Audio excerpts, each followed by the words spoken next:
Hello and welcome to our panel on hybrid working. When the pandemic pushed much of the workforce into working from home, it felt as if the industry was moving at great speed towards a long-promised future where technology would support widespread remote working. But as the return to the office has got underway, many workers have been reluctant to give up their newfound freedom and flexibility. So a new challenge has emerged. This is to ensure equity between employees working from home and those in the office. So in this panel discussion, we ask, does hybrid working create new requirements from technology? And what does meeting equity mean in practice? We look for guidance to make sure technology truly supports hybrid working arrangements that are efficient and equitable.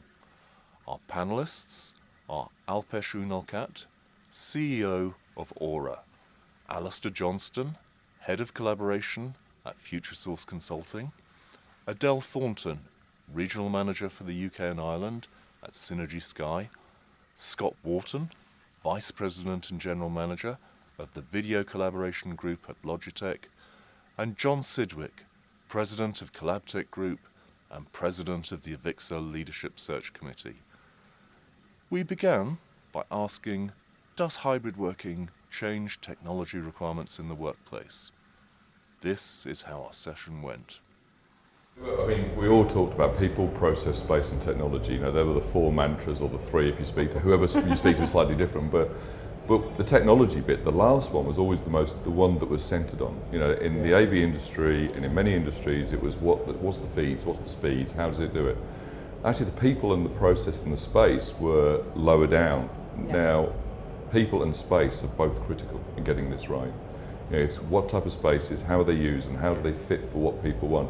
And a lot of companies are trying in different ways, but I totally agree. You need people to get back and be creative, because there's a lot of studies saying that creativity levels have dropped dramatically because of people not being together.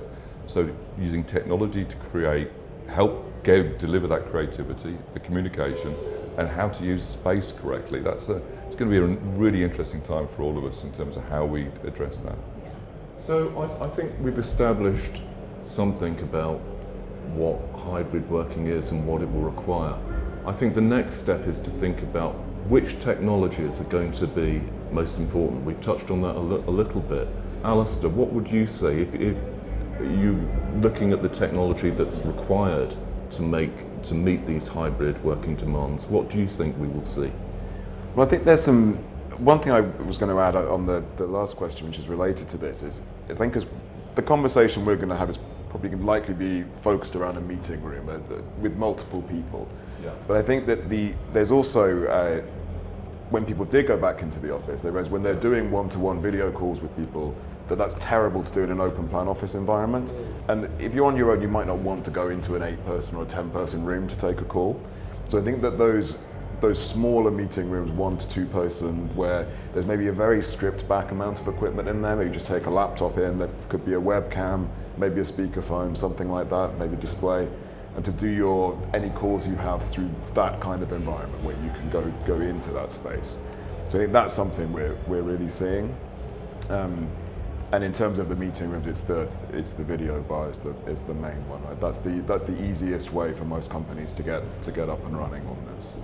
Right. The great thing we've got now, which I think is a great question to think about, is that, and it's really good and really bad for the industry or for certain parts of the industry, is we've got data now. Yeah. We actually have data, which we never had before. I mean, the years I've been in the industry, we used to say, that's an amazing room, isn't it? And they all went, yeah, it's an amazing room. Nobody knew how often it was used, what did people think, what was the usage of the room in terms of different platforms and different technologies. We can now measure that, and we can measure it really well, which is then going to define how well we do as an industry in terms of specifying the right product. Because if we don't specify the right solution set, it's not going to be used. Absolutely. Yeah. But it also gives great evidence to then the ROI to invest in more product, to say that, look, we can actually now evidence that these are being used correctly. And I know, Scott, you've got a ton of products that are focused on that, as many do, but I think that using that data correctly will really help back up these behavioral changes we're trying to support. Yeah, as an example, we have the ability to do people counting in room using computer vision. Yeah. So we know, to your point, there are a lot of people who go into these 8-person rooms, and it's one person there all day. Yeah.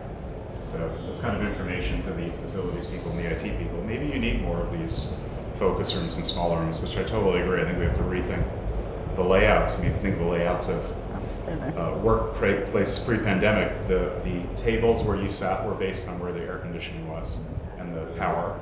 Yeah. And there were guesses about these big conference rooms, and I think we're thinking about that at Logitech for our own use. But I think all the companies we talk to are saying, how do I obliterate the way we've set these things up, and how do and probably think about how do you make them flexible? Because I mean, the one thing we know is that anything we do is going to be wrong, and we're going to have to calibrate it. Yeah. I think we are going to see a change of that open plan, which is office space. We as a business work with sort of several different types of spaces, whether it's stadia or education, as you know, or retail. But let's focus on the office space for a moment. We went towards this sort of away from office culture into this open plan setup, didn't we? And I'm seeing some of our clients now sort of going the opposite way. So we can't have open plan because it's just not practical unless you're specifically working in sort of trading desk environments in banks. Actually, do we move back to smaller, to your point, smaller functional rooms where you can go to an office, collaborate with colleagues? So yes, there are open plan areas and collaboration areas, but I then need a much bigger quantity of smaller meeting rooms, whether that's 1-person, 2-person booths, or those smaller rooms for meetings. And we're seeing that in some of our larger clients, so we're going the opposite direction from the sort of trend towards open plan that we've seen over the last sort of decade or so. One thing to add, I think, is that although we're 2 years in now to the big COVID experiment, that what we saw in the first year or so was mainly determined by what's available, what can I buy right now, and how do I plug a hole this week? You know, how we need video, we need whatever cameras we can get. And it's only really, I think, this year where companies are thinking, okay, this is going to be for real, this is going to stay. But now let's think strategically about what we actually need and what do we do with this office. That until this year we weren't really seeing much in terms of, there was lots of speculation about how the office could look and what might happen, but people were reluctant to actually start investing in changing the meeting room space and changing the structure. And it's shifting a lot. I read an article last week that said, you know, you talk about 2-3 days a week. There was a study by Stanford University, it was in the Wall Street Journal, it said, well, maybe 1 day a week. If that, yeah. Yeah, because a lot of people are saying, do I really want to commute 3 days a week? Maybe one is good enough. So I think even the assumption that, I think we all had 3 days would be the norm. Yeah.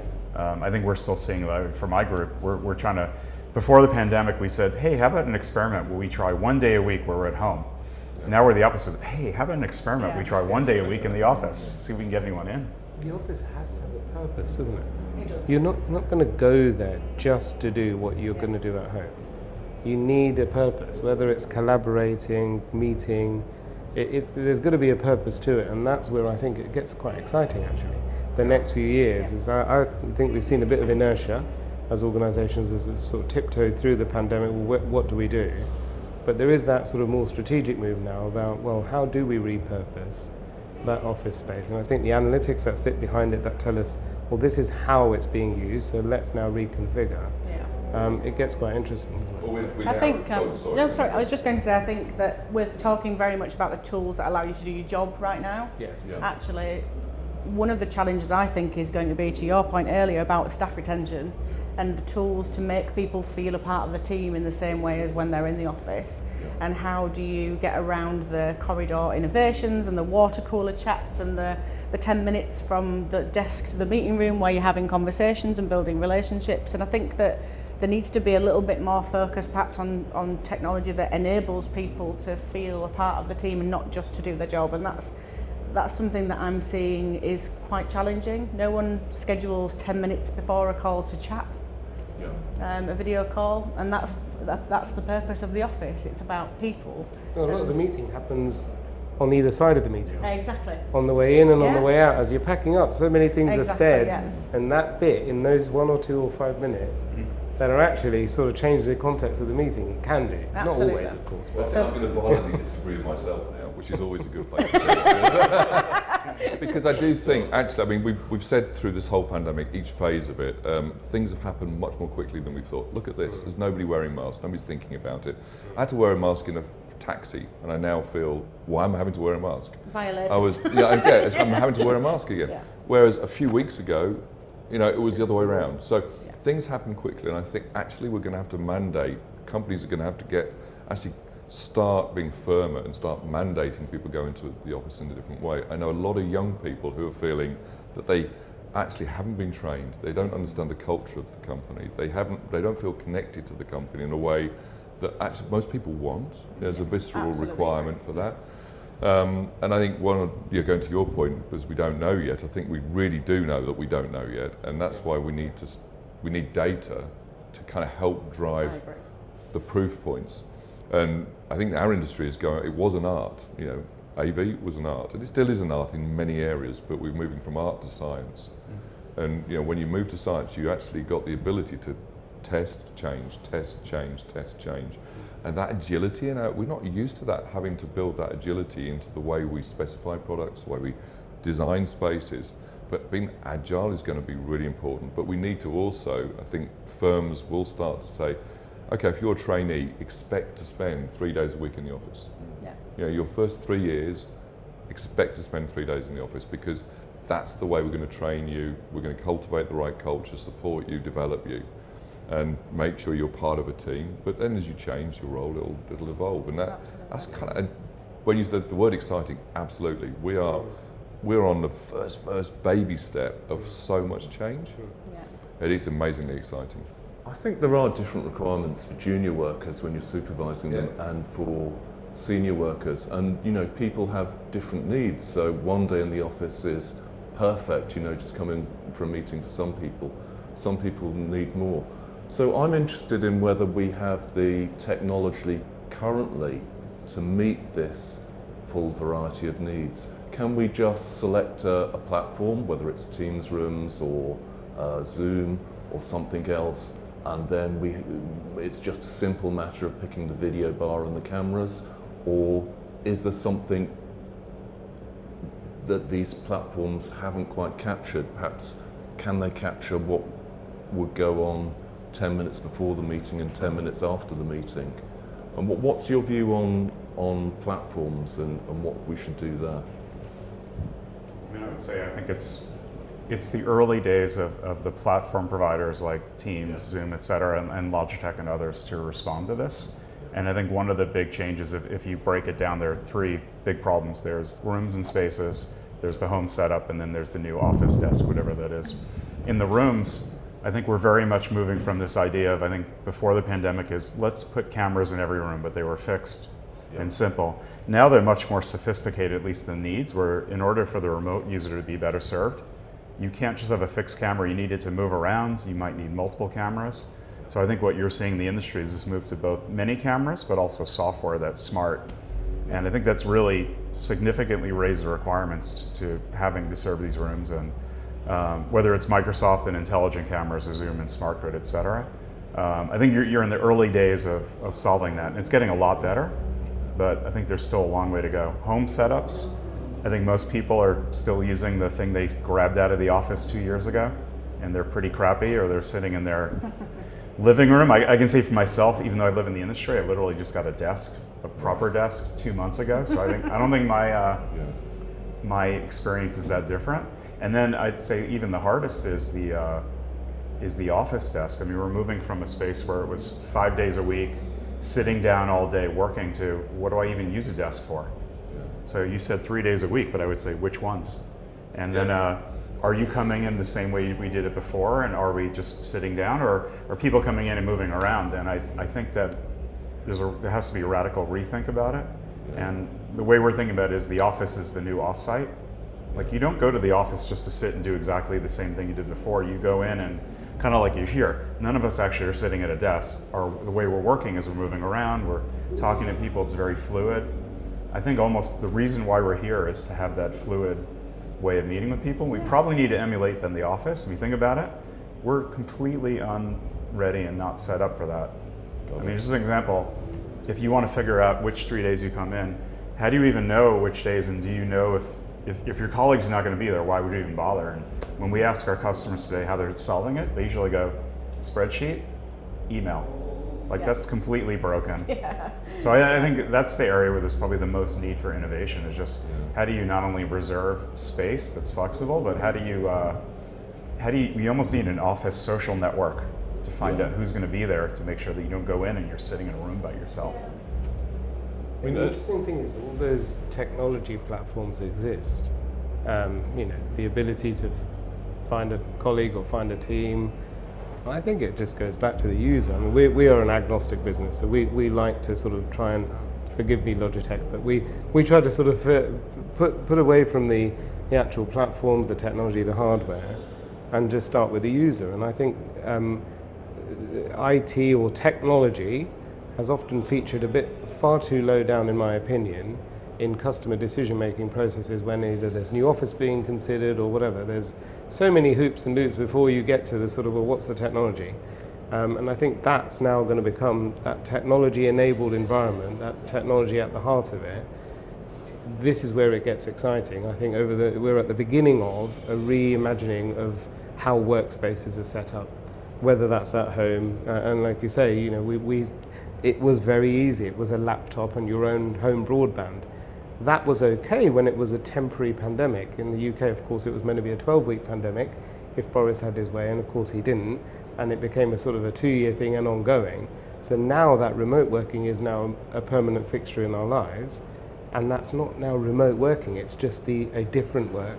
So being at home, that's why I say home, I think now needs to become fit for purpose, and office then needs to be repurposed, and that's sort of the way we think about it. Well, it's gone from being, the industry we represent was mission optional. It was those 3 or 4 rooms. It was really nice to do them properly, and there was no real risk in doing that because it's just 3 or 4 rooms. And do we put Logitech webcams over here? Do we have this over there? We've now become mission critical. And that's got a good side and a bad side. The good side of being mission critical is everybody's looking at it, from the HR department about the motivation, control, training. Do you have set days which are training days, teaming days, off-site, inside days? I'm going to steal that one, it's a good one. How does the HR function sit around that technology deployment? All the way through, obviously, the CIO, the CTO, everybody's involved in that decision-making process. That's really good. The problem with that is a big decision. Yeah. It's a really big decision now, so it's really important to get it right. And it's often a platform-first decision. That's what platform do you, and that's not a communication collaboration decision, it's often a digital workflow decision. Every aspect of an organization sits on that platform. We sit on Teams, so we do everything in Teams. To change that platform will be really tough for us. And every company has got their variation on that, although most companies have at least 2 or 3 platforms. So sorry guys. I think that's changed. This is the challenge that we're facing now, is it's not about video enabling your organisation anymore. It's about the ecosystem. Yeah. And how do you plan for the unplannable? So how do you know where you're going to get your next invite from? Yeah. How can you dictate to your customers and your suppliers and your bank and your solicitor how they're going to invite you to a call? You can't.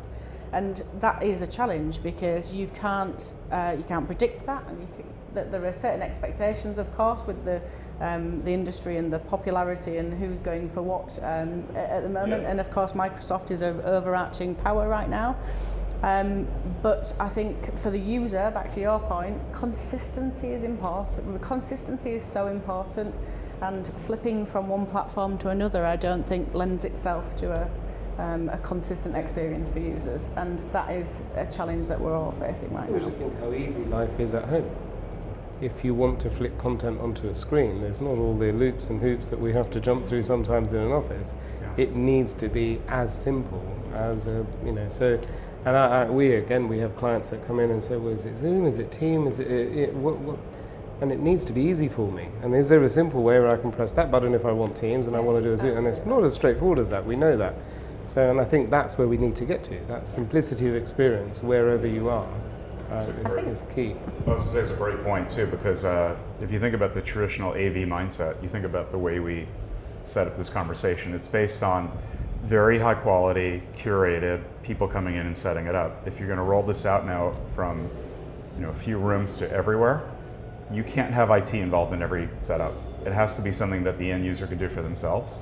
And I think that's not only a technology challenge, it's a mindset, as you said, John, where we can't have the mindset that we're going to have an AV tech come in and fix everything. So we need the technology to be not only simple, but scalable in a way that you can't throw bodies at the problem. Simple or money and for that scalable, matter. absolutely agree. Simple and scalable, great, but I do think that we are, be careful how I word this, I think we sometimes we can make a cost more palatable and compromise on quality, and I think that's a challenge that we're also facing. We're all desperate to try and get video into more meeting rooms, and that's really important because it's driving the force of video if the experience is good and people continue to use it, of course. But at the same time, I don't think we can compromise on quality and things that the industry's had right for a long time, and we're starting to see other manufacturers come onto the market with a, in my opinion, less professional, less Rolls-Royce solution, and that's causing some challenges, I think, in this space right now. Right. I think maybe do the requirements vary, say, from sector to sector? We know the requirements will vary within the organisation. Organisations have different needs, how many days and so forth. Let's say you're talking about differences between corporate and higher education, between verticals, or even between what we might call Fortune 500 and SMEs.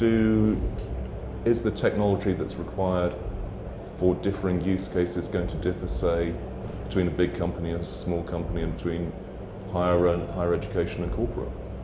Yeah, I think there are enormous differences there, and I think the conversation we're having about this new hybrid world where we have office as a location and people are as an event and it's exciting and you go in a day or so a week, and that's true for some people and it's true for some companies in some countries. But I think that's really the leading edge of this, and I think even within Western Europe, there's wide variation. For instance, there's a lot more going to the office in France, a lot less working from home. Hybrid's less of a thing, and that's just a comparison between France and the UK, let alone going down to other countries. But like you said, the requirements between an SME and a large enterprise are very different. How would they differ, do you think?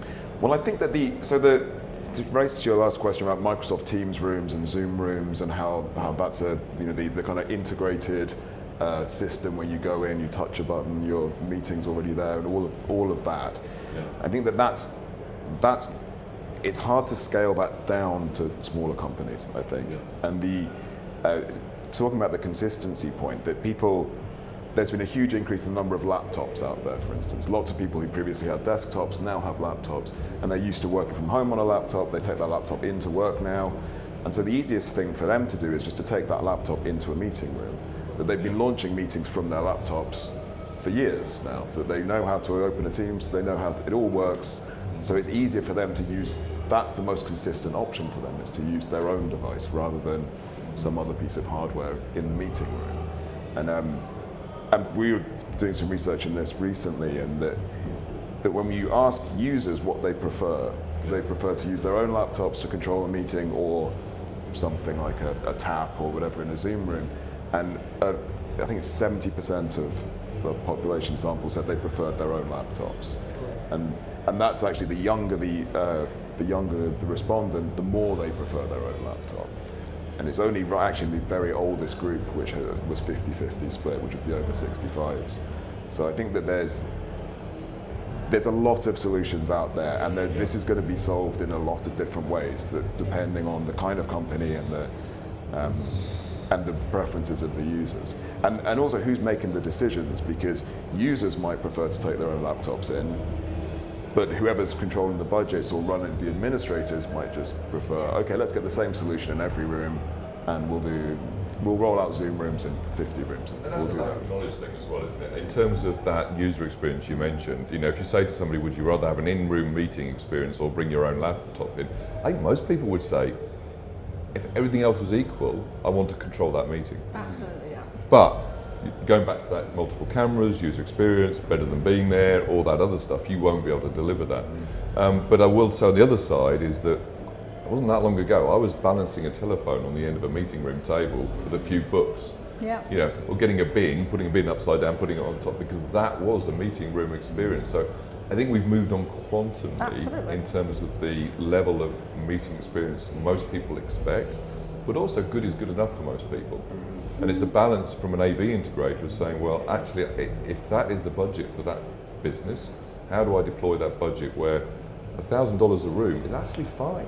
That's fine. It's not the optimal experience, but if they've got 500 rooms and $1,000 a room, or even 5 rooms, it's $1,000 a room, fantastic. Because they also want to spend 10,000 or 20,000 on the room which is more critical. I understand that, I do. I think that the quality is important, the en masse is important, and we have a responsibility as an industry to drive video usage, make it as simple as possible so that the people continue to do so. That's the real crux of it. But I think that we, as I said, compromising on quality, I have a lot to thank some of the manufacturers for the wide use of video now. But what that's presented is a new audience. So actually a lot of people don't know the difference because all they've ever experienced is clicking on a link and joining a meeting from Teams over the last 2 years. And I was talking to a professional service business just last week who had 1,100 people in their business buy more than the 40-minute free Zoom account on a personal expense and then expense it to the business. That's not a central strategy. That is independently going out and making things work. And so I think we need to perhaps rein it back in again and regain control and make sure these things are controllable and maintainable and all of those things that we had prior to the pandemic. There's also a difference between controlling something with a laptop and setting up a laptop at the table and having 12 people try to use it for a meeting. Like, I would admit that's better than having nothing, but it's pretty shitty for most people. But people don't know any better, and of course we see people putting Logitech webcams in boardrooms with 30 people, and that's also not great too. So there is probably going to be a balance between those things. Yeah. And then it's not only, you need, I think we all agree you need good audio and video, but then there are things like the classic, someone goes up to a whiteboard, which always happens in a meeting, and then no one at home can see it, and then they move the camera over, and then you're in an audio meeting. So it's We need a product to sort that one we out. would need a Scott. product. We do need a product. I mean, I've seen the platforms are working on this, and there are some products, as we know, There coming might out. be one just It sitting might next to be me. exactly right. Yes. I think it's an example of there's audio and video, there's different sizes, there's non-digital content, Yeah. and there are a bunch of other problems that solve that. As the room gets bigger, it gets exponentially harder. And back to your question on verticals, I would say it's kind of yes and no. In a way, I would think it's no because it's really space driven.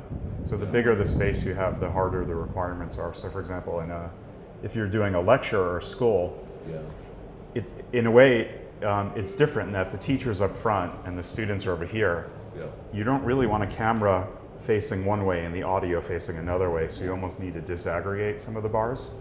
And that's probably true also in the office space. We're finding, in particular with schools, you need a different kind of solution for a school than for other things. In healthcare, everything needs to be washed down. So a lot of the new products, including ours, we started out, we're having cloth. You can't have that in a medical area. So I'd say there are some ways where they're diverging, but a meeting room is a meeting room is a meeting room. But if you have a different context, then it is different. But the point here is it's not by vertical, it's about usage type. It's the use So type, within an organisation, you'll have training rooms, meeting rooms. You maybe not have operating theatres, but you'll have a ton of different utilisation types that reflect different types of industry or different verticals. And we need to be flexible with our customers to say, look, this is in this case, this is the type of technology you need, and this is how we recommend it's deployed. In that room, it's completely different. So that's more of an education room, that's more of a training room, that's more of a meeting room. That's going to be flexible, that's not flexible.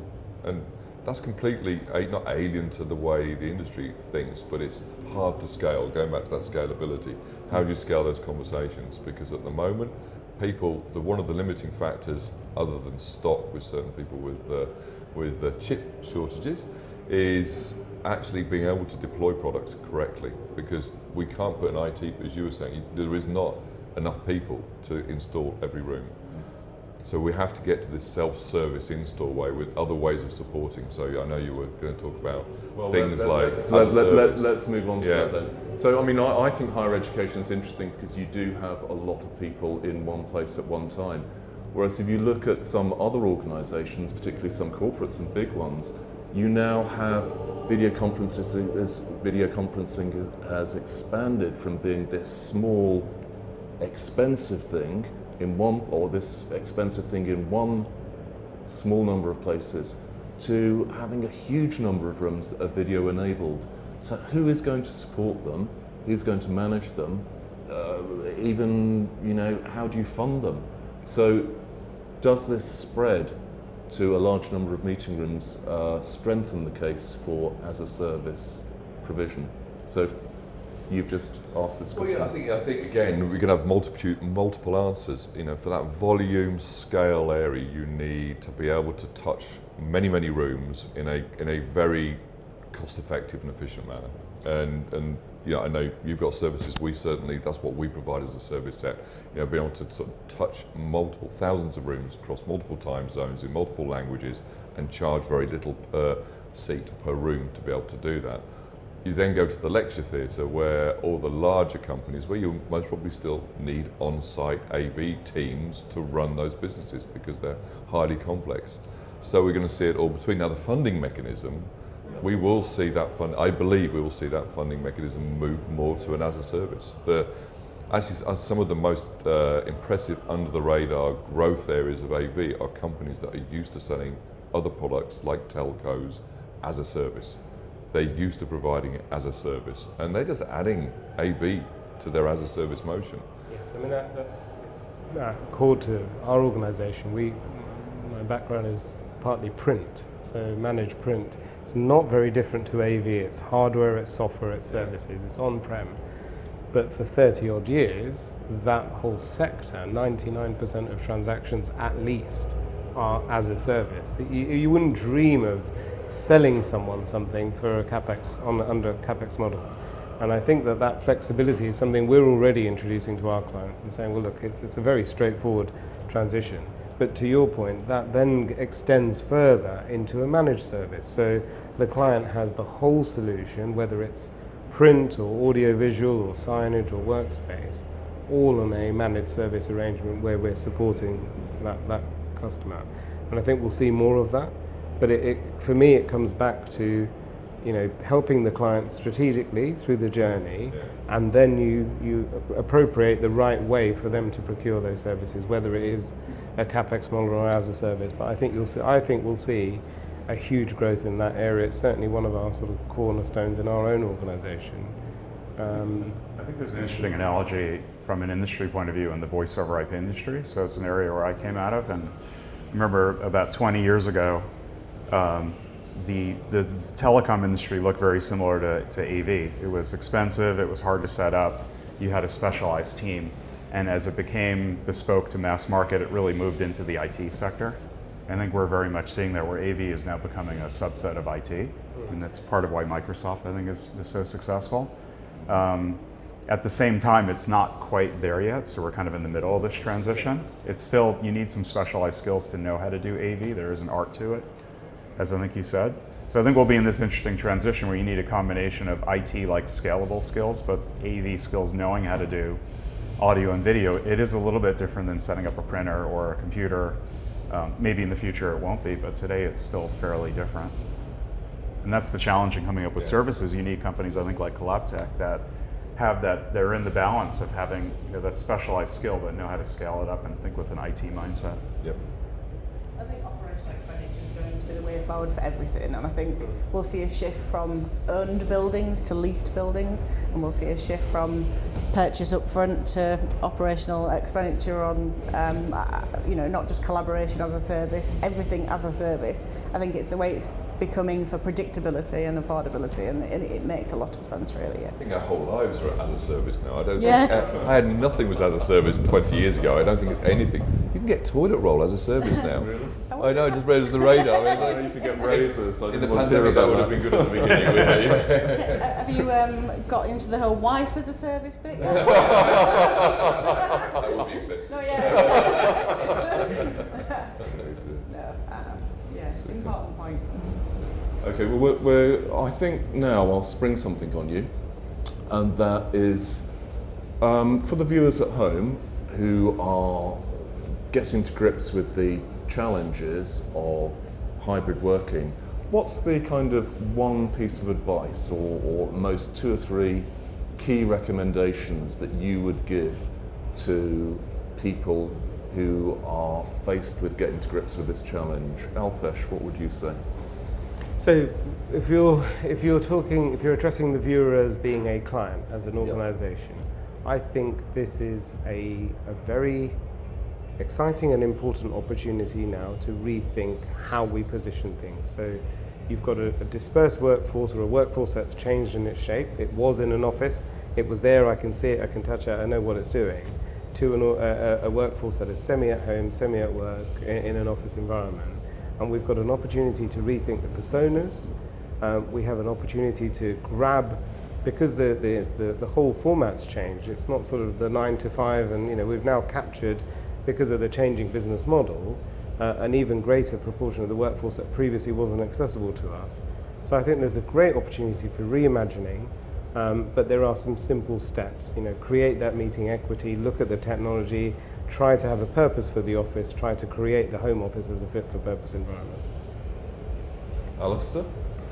Yeah, to sort of echo some of that, I think that the main piece of advice would be to really think strategically about what it is that you're trying to achieve, and what kind of company that you see yourself being, and what you want it to be like in 5 years' time. That it'd be very easy to just go out and get something off the shelf and think, okay, I need 10 of these or 100 of these, but it may not be solving the problem that your particular problem. And there are, as we've mentioned, there's lots of different ways of doing this, and there's lots of different models for running a business. There's lots of the different cultural aspects that you might want to have people in most of the time. You might have remote workers who are in different countries rather than just in your catchment area who can come in and commute. So it needs thinking about deeply, and thinking about for not just how do we get video next week, it's where do we want to be in a few years' time? What kind of company do we want to be? Adele, do you have like a key recommendation or an important piece of advice? I would say, to take it away from the technology, I would advise that clients put their people back at the centre of their business, and understand how important it is that you attract and retain the right people, and that then the technology wraps around that, as opposed to making the technology fit to the people that you have. Because businesses are going to change. We're going to see a lot of acquisitions. We're going to see, unfortunately, some businesses that don't survive. The market is there. There are lots of good people in the market. How do you get those right people on board, and how do you retain them? And I think it's almost flipping it and talking about your people and what you want your organisation to look like, and then ensuring the technology fits. And I think another thing I would say is sustainability is really important. And I think that it's often an unsung hero in a lot of businesses, and I think it's really important that people consider how we do make use of our existing assets, rather than thinking about everything being new. Sometimes you can make what you already have work and fit, and spend your budgets wisely elsewhere, on good people, on keeping good people, and things like learning platforms to ensure people feel a part of a team, which we've obviously discussed a little bit earlier. So that would be my key points, really. Yeah, I agree with that. I think in some ways this feels like the beginning of the computing age, where companies that were still using paper, they were at an incredible competitive disadvantage against other companies, and the companies that really became more tech savvy were the ones that had a competitive advantage. And I think this is going to be similar, where how you use collaboration technology will, almost, Sean said, has become the preeminent way that you see how you organize and become productive. At the same time, I think from this discussion you can see that it's because it's early, there is no definitive answer. Absolutely not. And it will change. And I think what we've seen is, it used to be in the AV sector, there was an upgrade cycle, it was 7 years, you waited. That is completely gone. We're seeing upgrade cycles now every couple of years, and it looks more like computing and IT and less like AV. So probably the key is think about flexibility, think about scalability, and also the value is going to be driven much more by software. Software from the cloud, software part of hardware, and that'll be part of the updates are. So I think companies haven't really wrapped their head around it. It's not just about putting a kit in. It's about how do you have the ability or partners that are going to constantly be upgrading. And then as everyone upgrades, of course, it creates a problem that you may need service for because stuff breaks.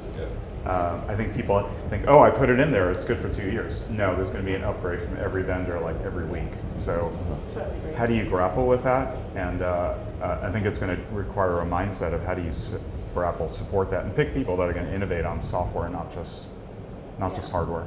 And do you put that processing in the cloud, or do you put it on the endpoint? Do you make it for want of a better phrase, a dumb endpoint? You know, and it'll probably be in both places. So how do you make sure that it actually works together? Absolutely, yeah.